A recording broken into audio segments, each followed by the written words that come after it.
बच्चों, गणित की इस श्रृंखला में आपका स्वागत है। तो यूनिट 4 की इस श्रृंखला में आज हम देखने वाले हैं 4.3 को।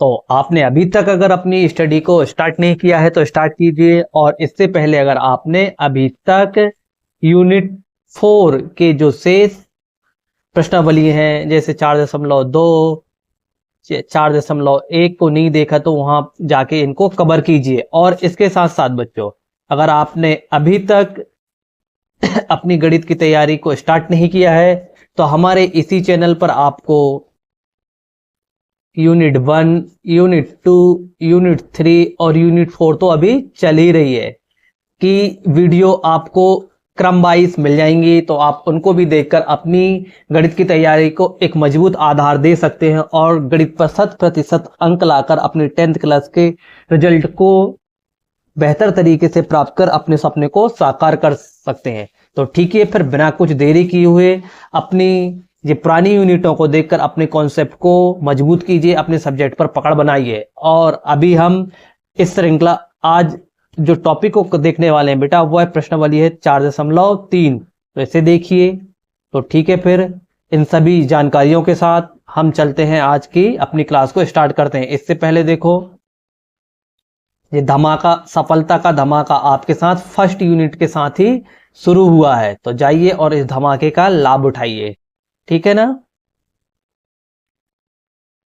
और बच्चों, ये हमारी 4th यूनिट की समरी थी। अभी तक हम इसके बारे में देख चुके हैं, इसके बारे में देख चुके हैं, ये अभी सब हो गया। आज हम कहाँ देखने वाले हैं तो देखो, इस यूनिट के आज हम किस भाग को देखने वाले हैं बच्चों।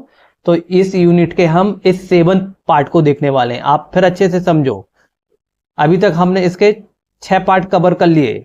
देखो यहाँ पर अभी हम क्या देख सकते हैं कि द्विघात समीकरण क्या हो गया, यह हमने पहली प्रश्नावली में देखा था बच्चों, ठीक है ना। इसके बाद हमने समीकरण के प्रकार के बारे में देख लिए।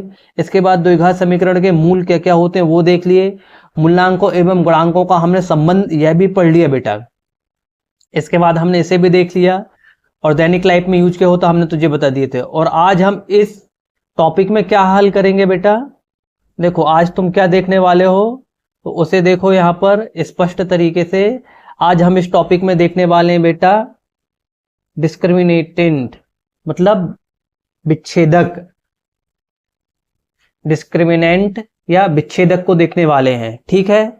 तो बेटा जब हम इसे हल करेंगे बच्चों, तो द्विघात समीकरण में का हमारा जो समीकरण है, द्विघात समीकरण का जो हमारा गुणनखंड है, उसमें हम डी की वैल्यू निकालकर डी का मान निकालेंगे, ठीक है ना। विच्छेदक का मान निकालेंगे, ठीक है। जो हमारा द्विघात समीकरण है उसके थ्रू हम किसका मान निकालेंगे, डी की वैल्यू निकालेंगे। अब देखो, ये डी का मान 3 तरीके से हो गया बेटा, और इसके अनुरूप क्या होगा, इनके मूल्यों का निर्धारण होगा। देखो, अगर डी बड़ा है 0 से तो दोनों भिन्न कैसे होंगी बेटा, वास्तविक मूल होंगी, ठीक है ना। डी बराबर है 0 के तो दोनों समान वास्तविक मूल होंगी। और एक चीज, डी छोटा है 0 से तो दोनों असमान वास्तविक मूल होंगी। दोनों कैसी होंगी, असमान होंगी और वास्तविक मूल होंगी। तो चलिए फिर बिना कुछ देरी किए हुए आज का लेक्चर को हम स्टार्ट करते हैं, ठीक है ना। तो ये रहा आपके सामने पहला क्वेश्चन।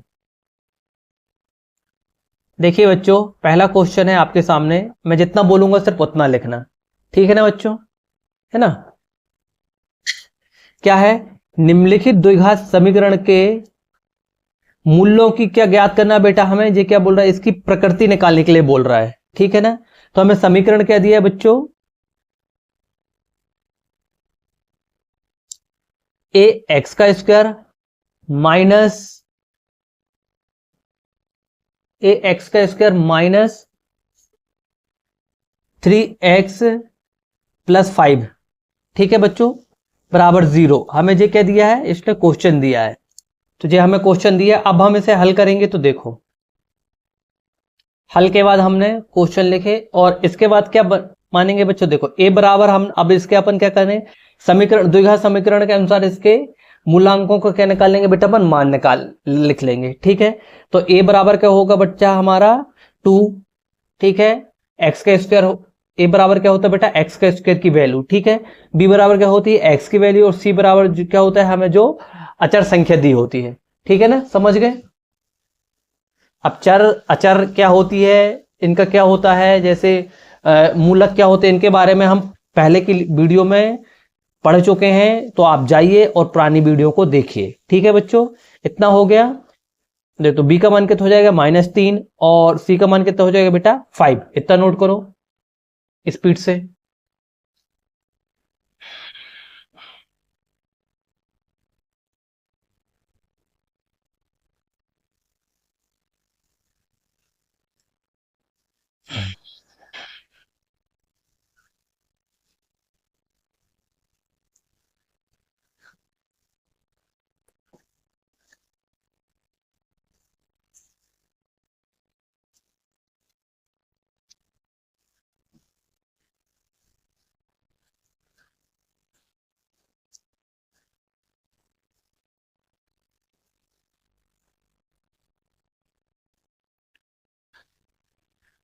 हो गया, आगे चलें।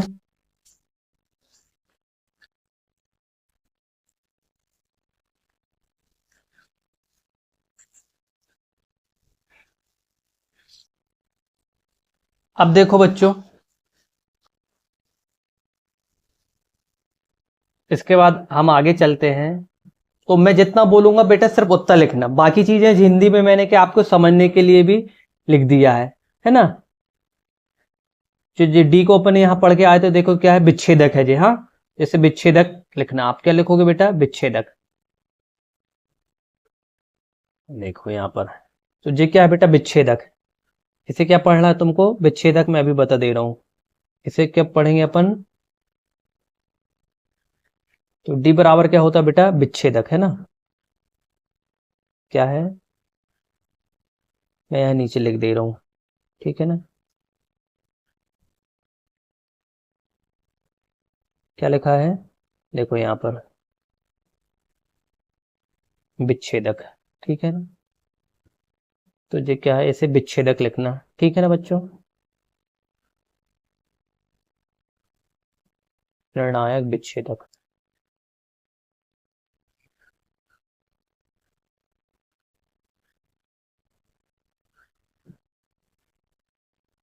विच्छेदक, ठीक है ना, ऐसे यहां भी कर लेना। अब मैं जितना बोलूंगा बच्चों सिर्फ उतना लिखना। देखो जे वाली जानकारी पूरी तो हमें लिखनी नहीं है, वो तो आपको समझ में आ जाए और आसानी से करके मैंने हिंदी में इसे लिख दिया है। देखो, तो जे हम जानते हैं कि द्विघात समीकरण जे होता है एवं इनकी मूल्यों की प्रकृति का निर्धारण हम दी से करेंगे। तो बेटा जे कुछ नहीं लिखना है तुम्हें, तुम्हें कितना लिखना है जिसमें मैं अंडरलाइन कर रहा हूं, ठीक है ना। तो क्या लिखना अपन को, द्विघात समीकरण, इतना लिखोगे, है ना। हो गया बेटा। इसके बाद इस लाइन को लिखने के बाद द्विघात समीकरण के मूल्यों की प्रकृति का निर्धारण विच्छेदक डी द्वारा करते हैं, ठीक है ना। इसके बाद क्या लिखोगे बच्चों, जितना बोल रहा हूं सिर्फ उतना लिखना है, ठीक है ना। फिर इसको मिटाना और इसके बाद डी की वैल्यू, डी बराबर लिखोगे बेटा। तो डी बराबर आप क्या लिखोगे, बी का स्क्वायर -4ac लिख ले। अब अपन ने क्या किया, यहां पर इसकी वैल्यू पुट कर दिए। तो बी का मान तो बेटा क्या था, -3 रख दिए, 4, इसके बाद ए की वैल्यू रख दी और सी की वैल्यू रख दिए। अब ए की वैल्यू कितनी है बेटा, देखो अब इसका अंदर गुणा करते हैं, तो जब इसका गुणा हुआ तो प्लस का 9 आ गया निकल के, ठीक है ना। और ये हो गया 5 दूनी 10 और 10 चौके 40, कितना आ गया, -40। तो बेटा डी का मान कितना हो, डी का मान अपना यहां पर कितना आया, यहां पर डी का मान कितना है बेटा, 40 में से 9 गए तो 31, कितना है, -31। तो चूंकि डी का मान -31 है, तो यहां पर अपन क्या बोल सकते हैं बेटा, देखो डी बराबर -31 है, तो अपन क्या लिखेंगे अब यहां पर, इस लाइन को भी आप एक बार सही करो, ये भी थोड़ी सी गलत लिखी है।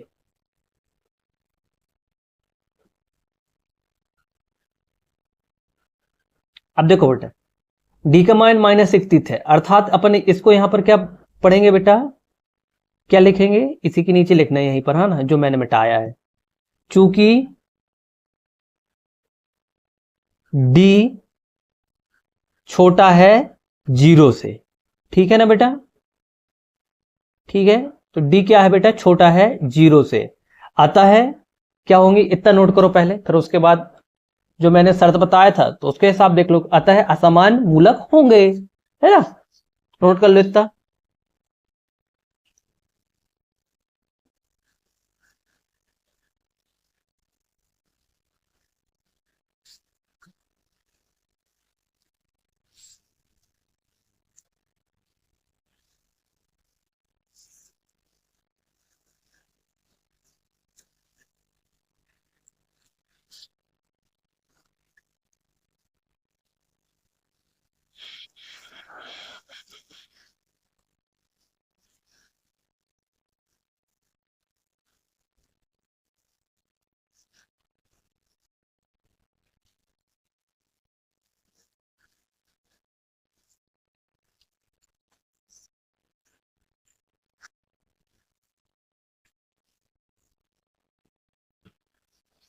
कर लिए।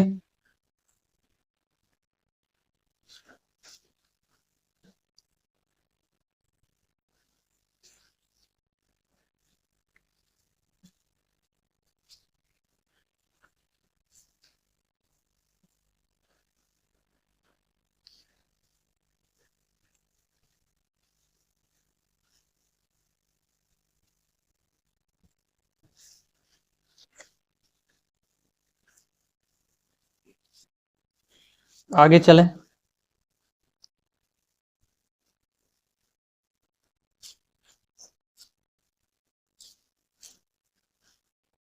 अब इसके बाद बच्चों अपन नेक्स्ट क्वेश्चन करेंगे, है ना।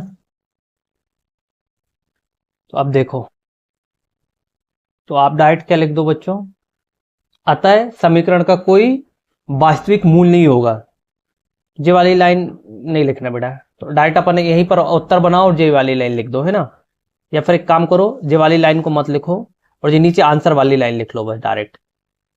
इस लाइन को छोड़ दो, इस लाइन को नहीं लिखना है, और जो इसका मैंने अभी वो अभी ऊपर लिखवा दिया था वही लिखना है। और डायरेक्ट अब आप क्या लिख लो बच्चों, आपका जो उत्तर है जे वाली लाइन को लिख लो, ठीक है। नोट करो इतना। इस तरीके से पहला क्वेश्चन हल हुआ तुम्हारा। इसके बाद बच्चों अपन दूसरा क्वेश्चन देखेंगे।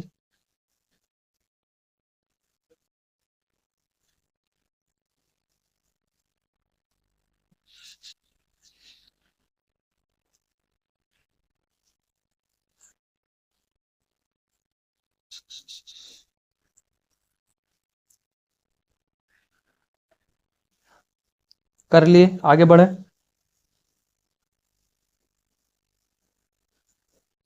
अब दूसरा क्वेश्चन लिखो इसी का, पहले का दूसरा क्वेश्चन नोट करो कॉपी में।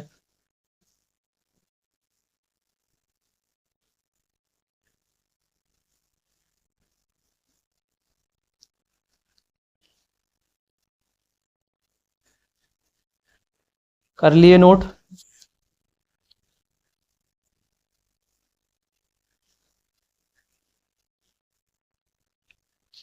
अब इसके बाद बच्चों अपन इसका क्या करेंगे, दूसरा क्वेश्चन हल करेंगे, है ना।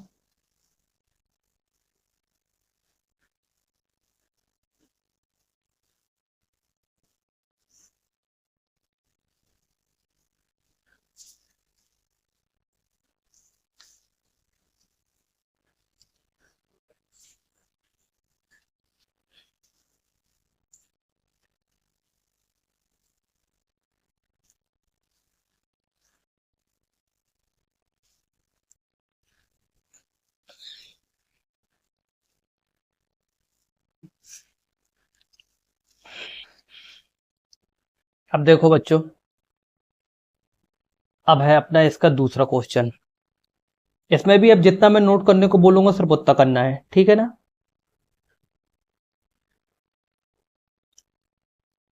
देखो भैया, ये दिया है आपको क्वेश्चन, ठीक है। तो वही इसमें भी मूल प्रकृति ज्ञात करना अपन को। क्वेश्चन है 3x का स्क्वायर माइनस 4 करनी में 3x प्लस 4, समझ गए, बराबर क्या है 0। तो समीकरण में हमें यही दिया है, हमने ये लिख लिया। अब a बराबर क्या है बेटा 3 है, b बराबर क्या है बेटा -4 करनी में 3, और c बराबर क्या है 4 है, ठीक है ना। तो नोट करो इतना, ठीक है। एक साथ देख लो यार, इसके बाद इसका एक भाग और दिखा देता हूं मैं। है ना। जैसे जैसे इतना एक साथ देख लो बेटा, ठीक है। अब आपको क्या क्या लिखना है।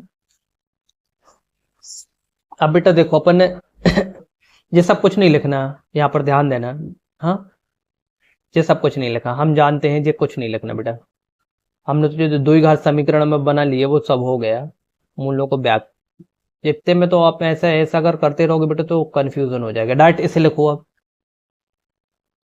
डाइट आपको क्या लिखना है, इसे नोट करो, इतना नोट करो। चलो इस वाले स्टेप को लिखो, और इसके बाद फिर मैं आगे अभी इस साइड बता रहा हूँ, ठीक है। समीकरण लिखे, जो हमें क्वेश्चन लिखे, क्वेश्चन के बाद हल लिखे, हल के बाद अपन ने पुनः वही समीकरण लिखे, है ना। फिर उसके बाद क्या लिखे बेटा, हमने इसको लिखे, और इसके बाद क्या लिखेंगे अपन ने, राइट फार्मूला लिख लिए, ठीक है ना।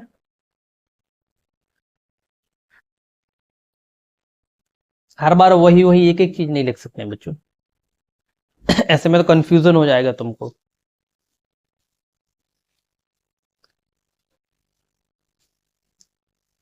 क्योंकि ये वाली चीज तो अभी ऊपर भी लिखी ना बेटा, वो देखो ये तो ऊपर भी लिखा ना, ए एक्स का स्क्वायर, है ना। ये वाली चीज तो अपन को ऊपर भी लिखी ना बेटा, प्लस बी एक्स प्लस सी बराबर 0। एक द्विघात समीकरण है, उसमें डी का मान, द्विघात इतना लिख लेना। चलो, द्विघात समीकरण में डी का मान बराबर से आ गया, तो चलो लिख लो, इतना लिख लो। चलो नाम लिखो चाहे ना लिखो वो भी चलेगा, चाहो तो लिख भी सकते हो, चाहो तो ना भी लिखो, जो तुम्हारे ऊपर डिपेंड करता है, ठीक है। हो गया। अब इसके बाद अपन आगे चलते हैं। अब बेटा तुम यहां पर ध्यान से देखना।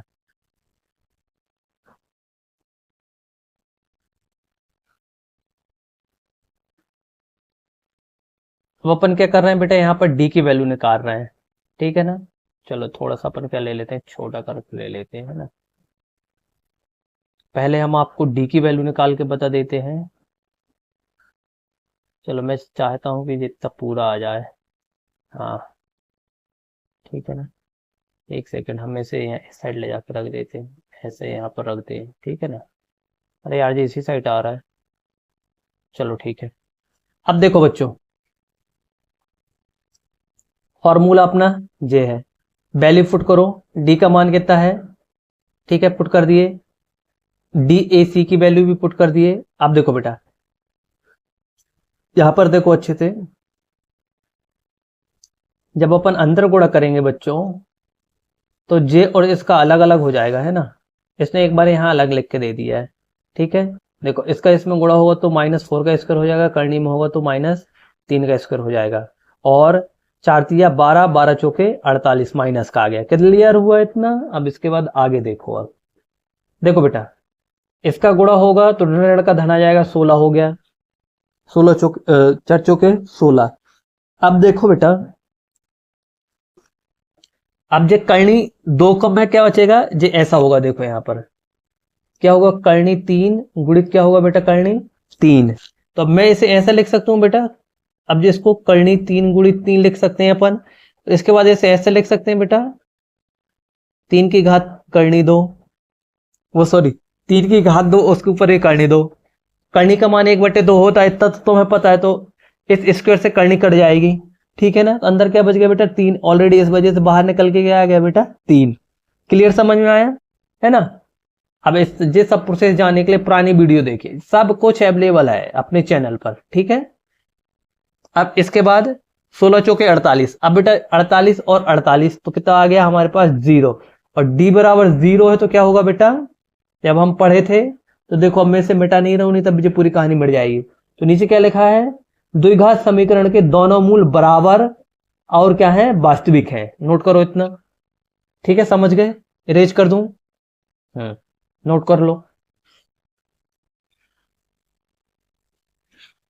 अब बेटा हम क्या निकालेंगे, मूल निकालेंगे। अभी तो हमें पता चला कि भैया क्या है, ये वास्तविक है, ठीक है ना।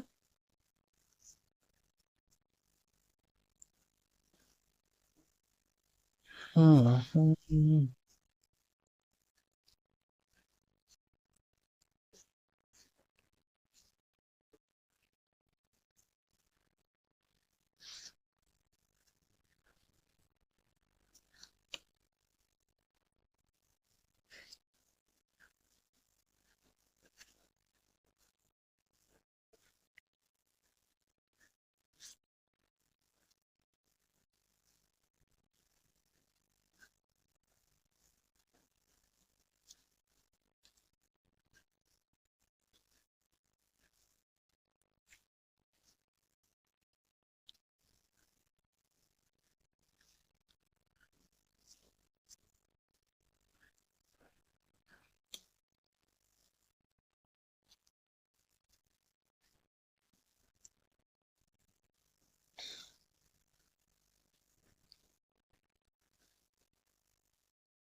कर लिए, नोट करो जल्दी स्पीड से।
चलो ठीक है, हो गया होगा भैया आपको। अब देखो बच्चों, अब अपन को क्या निकालना है, इनके मूल्य ज्ञात करना है बच्चों। तो भैया हम ये वाले, आपने बुक में इस फॉर्मूले को इस तरीके से देखा होगा, हम वो भी आपको स्पष्ट क्लियर कर देते हैं। इसको क्या देखा होगा आपने इस तरीके से, माइनस बी धन ऋण करनी में बी का square minus 4ac upon 2ab, यही देखा बेटा। और अभी तक हमने इतनी देर से क्या पढ़ रहे हैं कि माइनस बी का स्क्वायर, अभी तक हमने क्या पढ़ा है, माइनस बी का स्क्वायर, वो सॉरी बी का स्क्वायर माइनस 4ac बराबर क्या है, डी। अभी तक हमने डी का वैल यही तो पढ़े ना बेटा, बी का स्क्वायर माइनस 4ac। तो हमने इसकी जगह में क्या लिख दिए, डी लिख दिए। क्लियर समझ में आ गया, क्योंकि हमने डी का मान निकाल लिए हैं। तो क्लियर समझ में आ गया बेटा, है ना। यहां पर हमने डी क्यों लिखे, आप जे मत बोलना कि सर बुक में तो ऐसा लिखा है, समझ गए। तो इसकी वैल्यू तो डी है ना बेटा, तो हमने डी की वैल्यू निकाल लिए। क्लियर समझ में आ गया एकदम। तो इसे इरेज कर दूं मैं, ठीक है ना।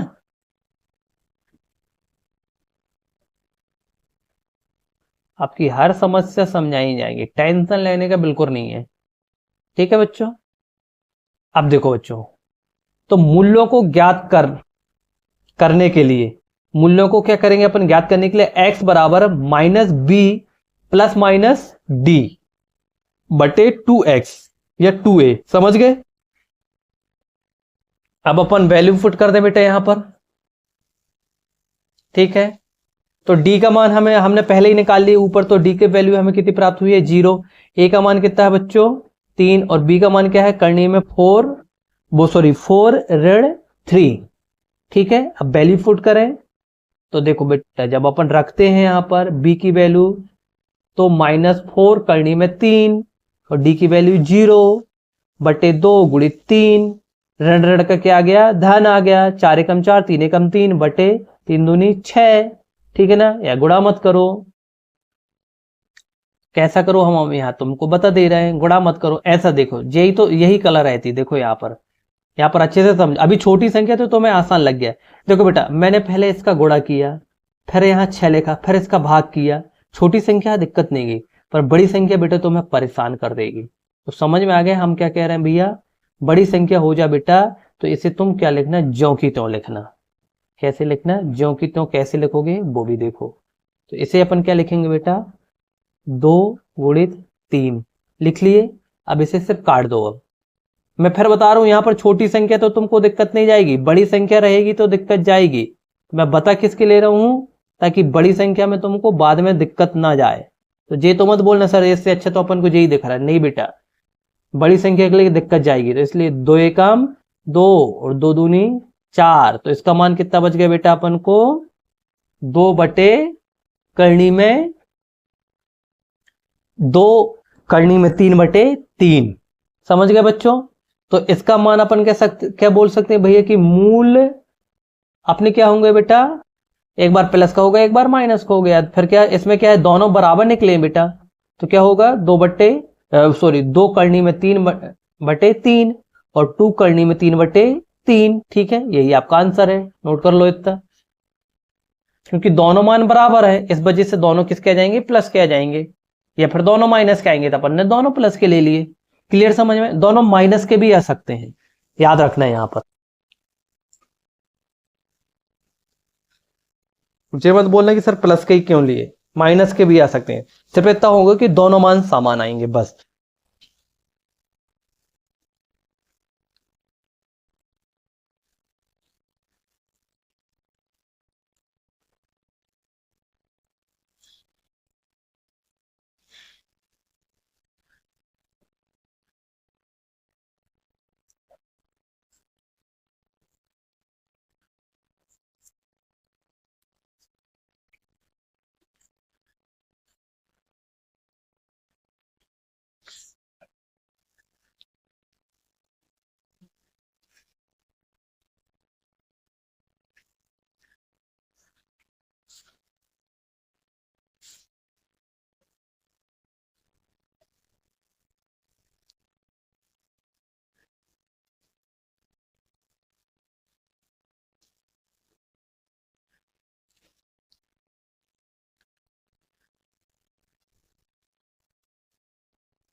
हो गया बच्चों, अब आगे चलें।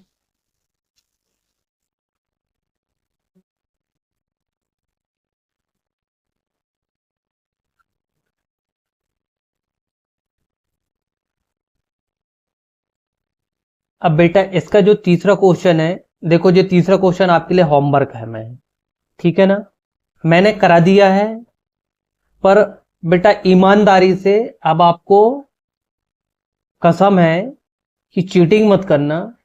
सबसे पहले कसम है आपको कि आप चीटिंग मत करना। सबसे पहले वीडियो को रोको, ठीक है, बंद करो, उसके बाद आप इस क्वेश्चन को लिखो, क्वेश्चन को लिखो और पहले खुद क्या करो, खुद हल करो, ठीक है ना बेटा, पहले खुद हल करके देखो, उसके बाद मैं वीडियो में इसकी क्या बता दे रहा हूं आपको, पूरा हल करने का पैटर्न बता दे रहा हूं, फिर बाद में आप अपने आंसर को मिलाना। देखो पूरे क्वेश्चन मैं हल कराऊंगा बच्चों, तो आपको अपनी गलतियां नहीं दिखेंगी, तो आपको अपनी सफलता की कसम है, ठीक है ना, जिसके लिए आप रात दिन मेहनत कर रहे हो, कसम है आपको, चीटिंग मत करना, वीडियो रोको और जाओ पहले रफ में हल करो इतना, ठीक है, फिर इसके बाद मैं आपको आंसर दिखाता हूं। अभी वीडियो रोको और जाओ, क्योंकि मैं अब अगर अब भी बता दूंगा तो तुम फिर कुछ खुद से कुछ सीख ही नहीं पाओगे ना बेटा। मैं इसका आंसर दिखा रहा हूं आपको, टेंशन मत लो, अभी दिखा दूंगा, पर पहले रोको और तुम खुद जाओ, खुद से करो। सेम है दोनों, अभी मैंने जो दोनों कराए सेम उसी प्रकार से है, कोई अलग से नहीं है। तुम खुद से भी तो कुछ सीखो बच्चों।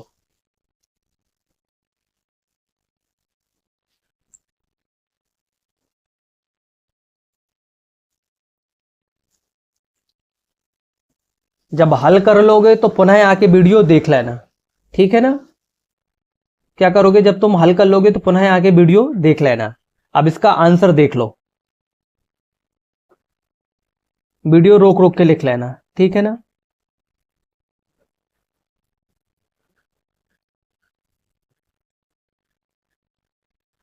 ये इसका पहला पैरा है ना, ये वाली लाइन लिख देना, इससे चीजें स्पष्ट क्लियर समझ में आएंगी, ठीक है ना बच्चों।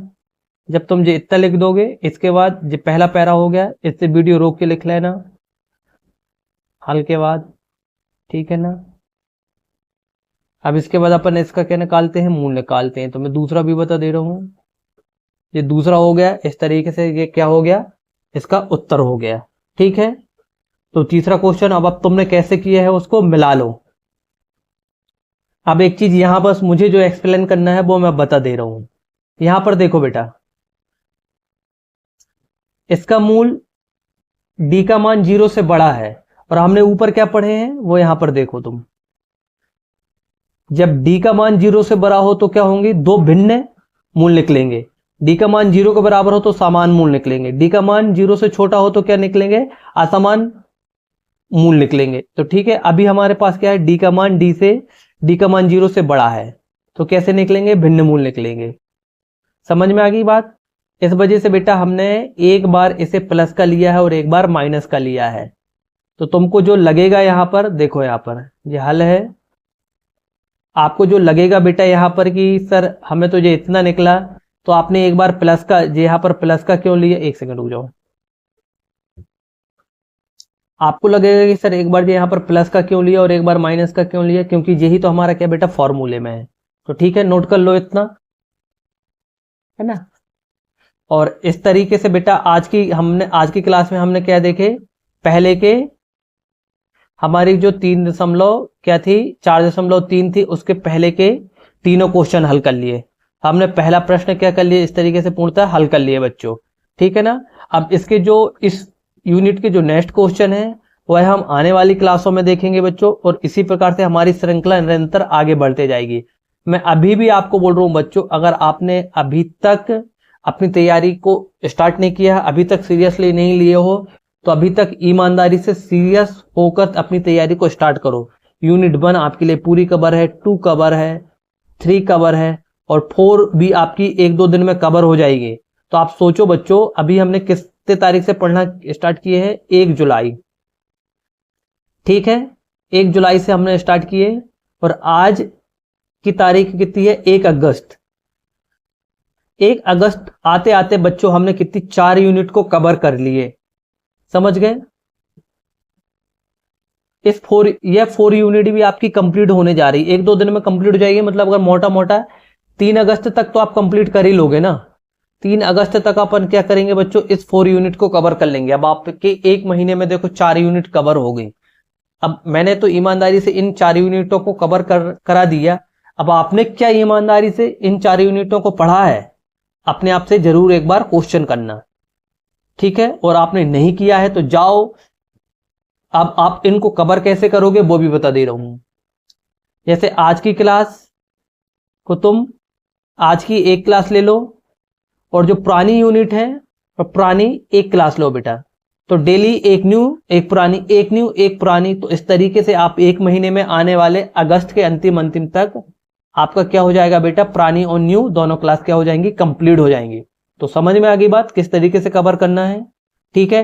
फिर जैसे ही हमारी गणित कंप्लीट होगी तो इसके बाद हम गणित का रिवीजन डालेंगे। इसके साथ साथ अदर जो 5 सब्जेक्ट आपके से छूटे हैं उनको भी कवर कराया जाएगा, अगर आपका रिस्पॉन्स अच्छा रहा तो, ठीक है ना। हम अपना तो सब कुछ देंगे बेटा, पर आपसे सिर्फ क्या मांगते हैं, आपका प्रदर्शन, आपका रिस्पॉन्स ही तो मांगते हैं।